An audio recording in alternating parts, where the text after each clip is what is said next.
My mother publicly renamed my son during his baptism, so I stopped the ceremony and revealed the secret she had hidden from everyone. The minister hadn't even opened his Bible yet. She stood up mid-ceremony and announced, "We're using the name we picked. The one his parents chose is absurd." I froze. My husband stared at me, mouth open. That's when it hit me. She'd planned this for weeks. She walked the pews, handing out gift bags. Blankets, photo frames, baby outfits, every single item stitched with a name, not our name, her name. Whispers rippled through the church. Some relatives smiled like it was cute, grandma being grandma. She wasn't joking. She'd told everyone already. The invitations she mailed used her name. The birth announcements she posted online used her name. She told our church friends she saved us from a terrible mistake. My face burned. This wasn't about a name anymore. This was about power. For months, I let her help. Nursery decorations she picked without asking. Parenting advice nobody wanted. Little jabs disguised as love. Now she was trying to rename my son in front of God and everyone I knew. The minister looked lost. My mother kept smiling like she'd already won. "Our family has always loved this name," she said. "Everybody agrees." Every head turned to me. My son slept in my arms, tiny and warm, completely unaware his own grandmother was staging a coup over his identity. My husband squeezed my hand. I knew if I stayed quiet now, she'd never stop. Not with the nursery, not with school, not with anything. So I stepped forward. The whole church went silent. "Father, I'm sorry,"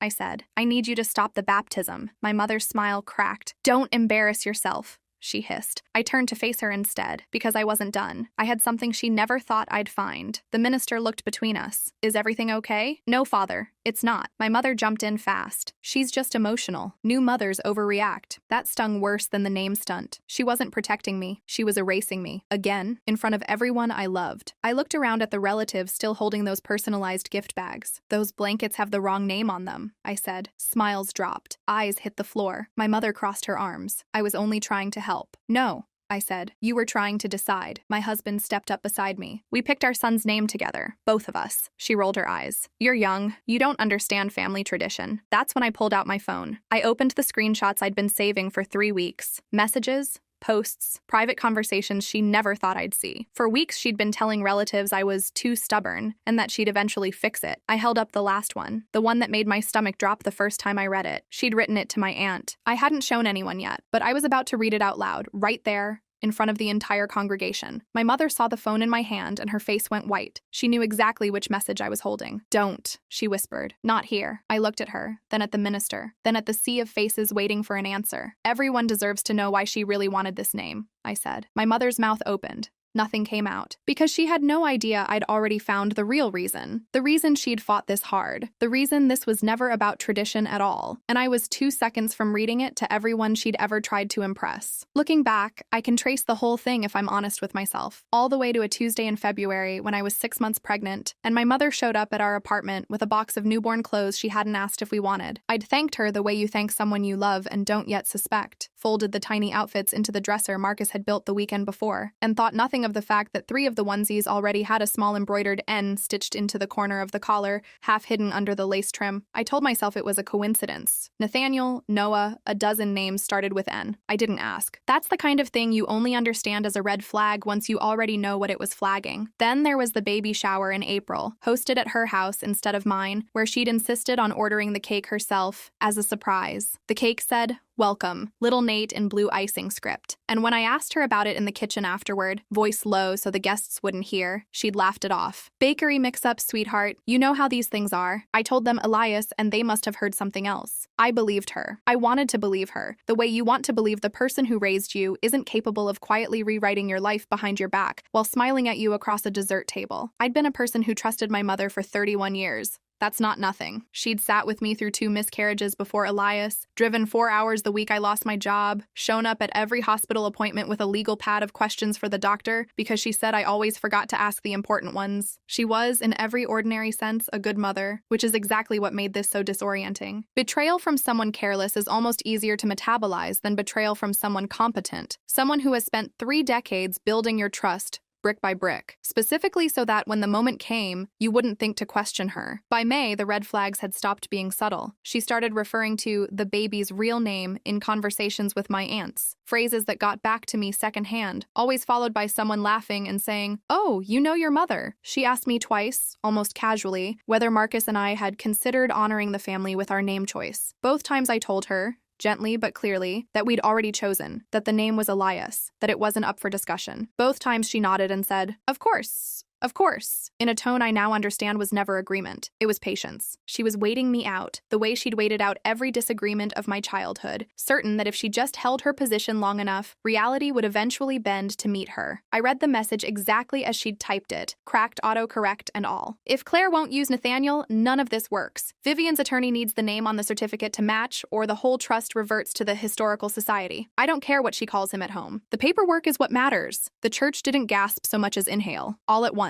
300 people pulling air in through their teeth. My mother's hand went to the pew in front of her like she needed it to stay standing. "That is a private conversation, taken out of context. There's no context that makes this better, Mom." My voice didn't shake. I'd promised myself it wouldn't. And for once, my body listened to me instead of her. "You didn't want to honor Grandma Vivian. You wanted her money." My husband, Marcus, looked at me like I'd started speaking a language he didn't know I knew. In a way, I had. I'd been fluent in my mother's secrets for exactly 19 days, ever since my cousin Renee, the only person in that family who'd ever told me the truth without flinching, forwarded me a screenshot at 11:40 on a Tuesday night with the message, "You need to see this before Sunday." Aunt Vivian was my mother's aunt. A woman I'd met maybe 4 times in my life, always at Christmas, always smelling like peppermint and mothballs, always slipping $20 bills into my coat pocket like it was contraband. She died in March, 11 months before my son was born, and left behind a modest but very real trust, $110,000, sitting with a firm called Halloran and Voss Trust Services out in Springfield, earmarked, according to the will, for the first great-grandchild of the Ashford line born after my passing, provided the child carries forward the name Nathaniel, in memory of my late husband. If no great-grandchild received that name within 2 years of Vivian's death, the money would revert, every dollar of it, to the Springfield Historical Preservation Society, an organization Vivian had volunteered at for 30 years and apparently loved more than she loved most of her actual family. My mother had known about this clause for months. I hadn't known at all. Not when I was pregnant, not when I chose my son's name with Marcus over a bowl of lukewarm pad thai in our kitchen 4 months before he was born, not when I filled out the paperwork at the hospital with a nurse named Priya, who told me, cheerfully, that the birth certificate application usually took 6 to 8 weeks to finalize through the county. 6 to 8 weeks. That detail would matter more than I understood standing in that church. Phone still raised, my mother's face collapsing in real time in front of everyone she'd ever performed respectability for. "You used my son as a loophole," I said. "You didn't care what we named him. You cared what he was worth." "That is not fair," my mother said, but her voice had gone thin and reedy, the voice she used when she knew she'd already lost and was only fighting to save face in front of an audience. "I was trying to keep that money in this family. For him. For his future." "Then you should have told us," Marcus said. He wasn't loud. He'd never once raised his voice at my mother in 6 years of marriage. Not even the time she rearranged our living room furniture while we were on our honeymoon, but something in his tone now had gone flat and final. "You should have called us and said, 'Hey, there's a trust. Here's what it requires. What do you two think?' Instead, you forged invitations. You told the whole church a lie. You put a stranger's name on gifts for my son. He's not a stranger. He's family history. He's dead," I said, "and you never even asked us." The minister, a soft-spoken man named Father Alan Reyes, who'd baptized half the babies in that parish over the past decade, cleared his throat and did something I will be grateful for as long as I live. He took control of the room without taking a side. "I think," he said, "we're going to pause the sacrament today. This is not the environment for it. And frankly, this child deserves a baptism that isn't remembered for what happened before it, not after." He looked at me, kind and steady. "Claire, would you like to step into my office with your husband? I think there are people who should hear the rest of this somewhere quieter." I nodded. My hands had started shaking around my son's small sleeping weight, the kind of shaking that comes after adrenaline instead of during it, when your body finally admits how much it's been holding. My mother reached for my arm as I turned to walk out. Claire, please, let me explain." "You had weeks to explain," I said, and I meant it as the last thing I'd say to her that day, though it wasn't. Not by a long shot. Father Allen's office smelled like old paper and coffee that had been reheated one too many times. Marcus sat beside me, our son finally waking and fussing softly against my shoulder, and across the desk sat Renee, who'd slipped out of the pews to follow us, and 5 minutes later my mother, because apparently shame had never once in her life stopped her from inserting herself into a room. "I want to see the message thread," I said to her. "All of it. Not just the one I read." She hesitated, and in that hesitation I understood there was more. "Mom, all of it, or I call Aunt Vivian's attorney myself." That got her moving. She hesitated, and in that hesitation I understood there was more. "Mom, all of it, or I call Aunt Vivian's attorney myself." That got her moving. She handed over her phone with the reluctance of someone surrendering a weapon, and Renee, bless her, sat next to me, and helped me scroll, because my own hands were still unsteady. The thread went back 4 months. 4 months of my mother negotiating with my cousin Deborah, Vivian's actual granddaughter, who apparently had also been pressured and had refused, and with a woman named Halloran, the trust's estate attorney, about what would happen if the immediate family doesn't cooperate. One message, dated 11 weeks before my due date, made my stomach drop in a way the first one hadn't managed to. Ms. Halloran said if the birth certificate isn't filed with the name Nathaniel within the trust's window, they'll need a legal challenge to reopen distribution. She said it's easier if the name is right from day one. I told her I'd handle it,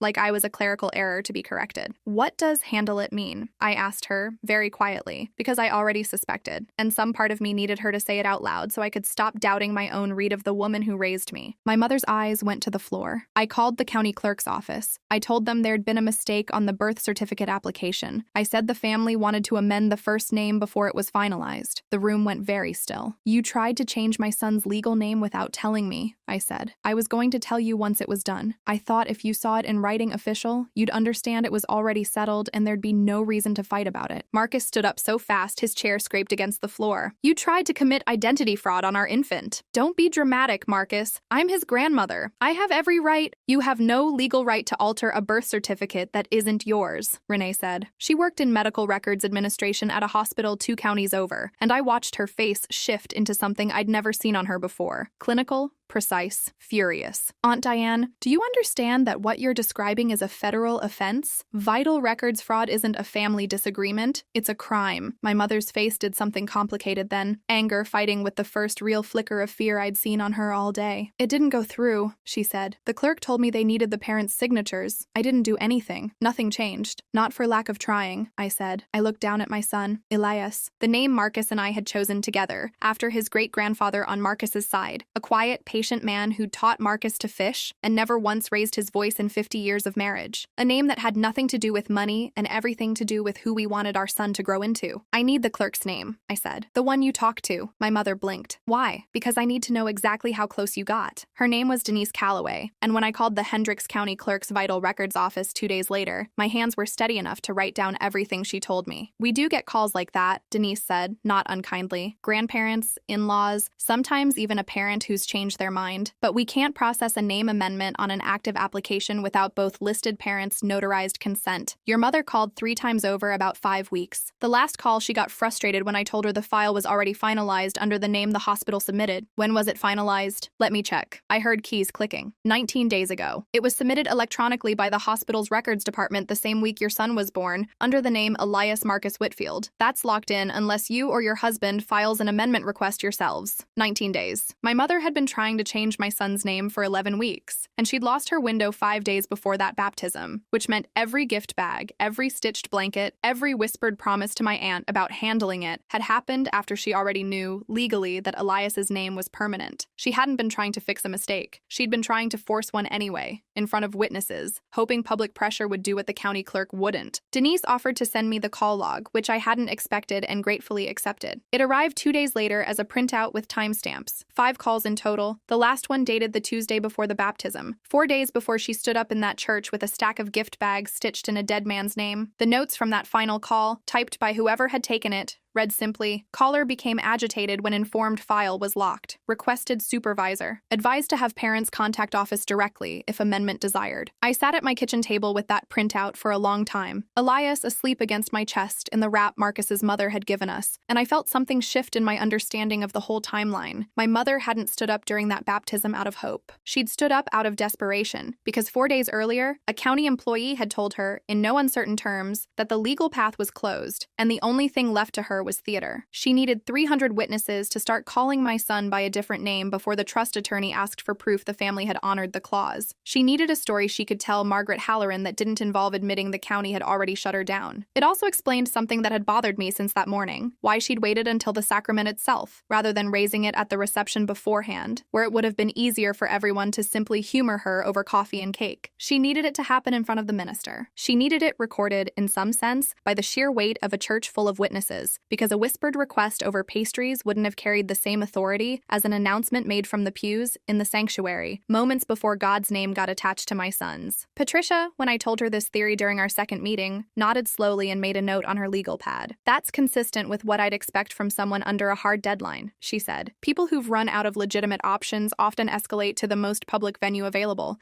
because public pressure is the only leverage left. It's manipulative, but it's also, frankly, a sign of how few real options she had left by that point. That doesn't excuse it. It does explain the timing. I sat with that for a long moment after I hung up with Denise. Marcus found me in the kitchen, staring at nothing, and when I told him, his jaw tightened in a way I rarely saw. She knew, he said. She knew the name was already locked, and she still stood up in church and announced it like it was up for a vote. She wanted witnesses, I said, understanding it as I said it out loud for the first time. If enough people believed the name was already Nathaniel, if it became the thing everyone called him, the thing that showed up in photos and cards and the church directory, she could go back to Halloran and argue the family had, in practice, honored the trust's intent. She didn't need the legal document. She needed the appearance of one. Marcus sat down across from me slowly. That's insane. That's my mother, I said. And for the first time since the baptism, I laughed, short and humorless, because the alternative was crying, and I'd already done enough of that in front of her. I called a family law attorney the next morning. Her name was Patricia Ubaldo, a sharp, unhurried woman who'd handled a custody dispute for Renee 2 years earlier, and came recommended with the specific phrase, "She does not let people push her around," which was exactly what I needed. Legally, Patricia told me during our first consultation, papers spread across her desk, reading glasses pushed up into gray hair. Your mother doesn't have standing to challenge your son's name. Naming rights belong exclusively to the legal parents. What concerns me more is the attempted contact with the county clerk's office, and whatever role she played in soliciting help from the trust's attorney to pressure you.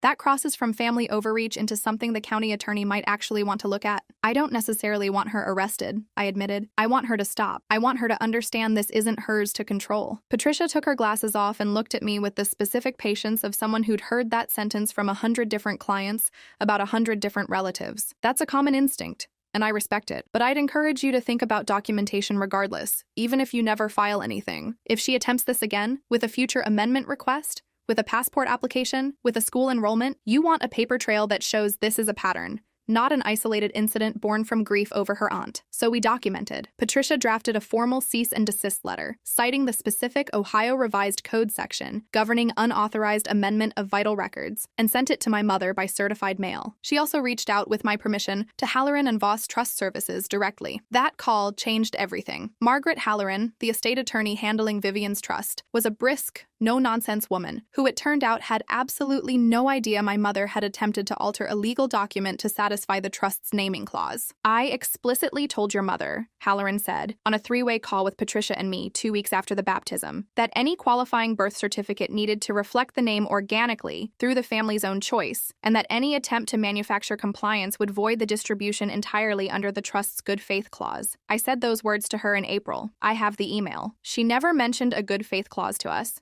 I said. I imagine not, Halloran said dryly, because if you'd known that trying to force the name would disqualify the trust regardless of outcome, you'd have had no reason to go along with any of it, and she'd have lost her only leverage. I sat with the phone against my ear for a long moment, watching Elias sleep in his bassinet across the room, 7 weeks old and utterly unaware that he'd already been the subject of a 5-figure legal chess match before he could hold his own head up. So the trust reverts to the Historical Society either way, I said, whether we'd caved or not. Based on what you've described to me, yes. Attempting to coerce compliance breaches the clause regardless of the outcome. I'll need to review the documentation your attorney sends over, but candidly, Mrs. Whitfield, your mother may have single-handedly guaranteed the money leaves the family entirely, when a simple, honest conversation with you might have at least preserved the possibility. I thought about all those months, my mother sniping about the nursery colors, correcting how I burped my newborn, telling relatives I was too stubborn, when the entire time she'd been sitting on information that could have changed nothing about our decision, but everything about how she approached us. If she'd called me in April and said, "There's a trust, here's the condition. I understand it's your choice, but I wanted you to know," I might have said no. I probably would have. Elias was never going to say no. I probably would have. Elias was never going to be Nathaniel, but I would have respected her for asking instead of scheming. That, more than the money, was the part I couldn't forgive. The consequences, when they came, arrived quietly, and then all at once, the way most real consequences do. Not with sirens, but with letters and phone calls and silences at family gatherings that used to be full of noise. Halloran and Voss formally notified the family in writing that the trust's good faith clause had been breached by documented attempts to influence a vital record outside of appropriate legal channels, and that the full balance would revert to the Springfield Historical Preservation Society within 30 days, as the will specified. My mother tried, through a separate attorney she hired herself, to argue that her actions constituted a misunderstanding rather than coercion. Margaret Halloran's response, according to Patricia, was 2 sentences long and included the phrase, "The recorded telephone calls to the Hendricks County Clerk's office speak for themselves." Denise Calloway's office, it turned out, recorded every call for quality assurance, standard practice, no different from any customer service line, and those recordings became, unintentionally, the clearest evidence of what my mother had actually tried to do. The county never pressed charges. Patricia had been right that it probably wouldn't rise to prosecution. No amendment had actually been processed, no document had actually been falsified, only attempted and refused. But the cease and desist stayed on file, and Patricia made sure my mother's attorney understood in writing that any future contact with the county clerk's office regarding Elias's records, or any attempt to enroll him in school, camp, or any institution under a name other than the one on his legal birth certificate, would be treated as a direct violation subject to immediate legal action. My mother lost the trust money for the family entirely, not because I refused to name my son Nathaniel. The will's language, Halloran clarified later, was flexible enough that even a middle name might have satisfied it, had anyone simply asked. She lost it because she tried to force an outcome instead of requesting one, and the trust's own language punished exactly that kind of manipulation. Word got around the church the way word does. Not because I told anyone. I never spoke about the trust or the money publicly, not once, but because Aunt Vivian's estate was a matter of public probate record, and because my mother, in the weeks after the baptism, told at least 4 different relatives 4 different versions of what had happened, each one slightly more sympathetic to herself than the last. Renee eventually just started forwarding people the actual cease and desist letter when they asked her what really happened, which put an end to the rumor mill faster than anything else could have. My mother stopped coming to the same 9 a.m. service at St. Bartholomew's. I heard, through my cousin Deborah, that she'd switched to the Saturday evening mass instead, the quieter one, the one with maybe 40 people instead of 300. I didn't feel triumphant about that. I want to be honest about that part. I'd spent 31 years wanting my mother's approval more than I wanted almost anything else, and watching her quietly excuse herself from the version of our life she used to dominate didn't feel like winning. It felt like grief, with the shape of a person still walking around in it. Marcus and I didn't cut her off completely. I want to be honest about that too, because I think the version of this story where I slam a door and never look back is satisfying to imagine, but wasn't, in the end, what either of us wanted for Elias. What we did instead was smaller, and I think harder. We told her that any relationship with our son would run through us entirely, without exception, forever. No unsupervised visits until Elias was old enough to tell us himself if something felt wrong. No gifts without our approval first. No unilateral decisions of any kind about his name or his baptism or his birthday party or anything else ever again. She cried when we told her. She said we were punishing her for loving him too much. I told her, and this is the sentence I keep coming back to, the one I practiced in the mirror before I said it to her face. That love which requires control isn't love, it's ownership, and I would not raise my son to mistake the two. She didn't have a response to that. For the first time in my life, my mother was quiet. Elias was baptized 6 weeks later, in a small private ceremony with Father Allen, just us, my in-laws, and Renee standing as godmother, a role my mother had assumed for herself back when she was still planning the whole event. Renee cried through the entire thing, which made Elias laugh, the big open-mouthed laugh of a baby who has no idea anything has ever gone wrong in the world. Father Allen said his name clearly, twice, the way the rite requires. Elias Marcus Whitfield, I baptize you. No one stood up. No one interrupted. The Bible got opened right on schedule. Afterward, in the church parking lot, Renee hugged me for a long time and said, "You know she's going to tell people the Historical Society stole that money from the family." "Probably," I said. "Does that bother you?" I thought about it, watching Marcus buckle Elias into his car seat, humming something off-key, the sun catching on the wisps of dark hair that had started coming in on our son's head. "No," I said. "Let her tell whatever story makes her the victim. I know what actually happened. So does the county clerk. So does the trust attorney. So does everyone who was sitting in those pews that morning." I got in the car. Marcus reached over and squeezed my hand before he pulled out of the lot. "You okay?" he asked. I looked in the rearview mirror at our son, asleep already. His own name, his real one, the one we chose, the one that belonged to no trust and no leverage and no one's grief but our own, stitched onto the little blanket Marcus's mother had made him the week he was born. Yeah, I said, and for the first time in almost 2 months, I meant it completely. I am.